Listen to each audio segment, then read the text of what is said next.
At 6, tackling illegal drug use in England and Wales. The government unveils its long-term strategy. Joining officers on a raid on Merseyside, the Prime Minister vows to come down hard on drug dealers as well as recreational users. The drugs gangs are doing major damage to life chances of kids growing up in this country. I think it is a disgusting trade. The government has announced what it says is the largest ever investment in drug treatment, also on the programme. The Omicron variant of COVID spreads in Britain. More than 330 cases now. The Health Secretary says it's not yet clear if it'll knock us off the road to recovery. The tragic and horrific death of 6-year-old Arthur Lavinia Hughes. The Education Secretary says an investigation will begin immediately to find out what went wrong. The inquiry into the Grenfell Tower disaster has told that successive governments concealed risks to building safety, resulting in one of the major scandals of our time. And lucky to be alive, the British teenager recovering in hospital after she was attacked by a crocodile while whitewater rafting in Zambia.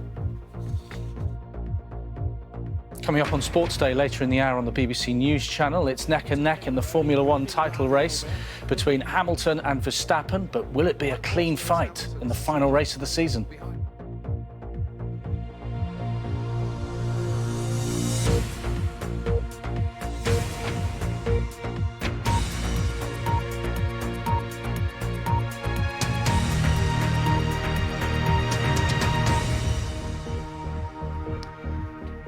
Good evening and welcome to the BBC News at 6. The government has set out a 10-year strategy for dealing with drugs in England and Wales.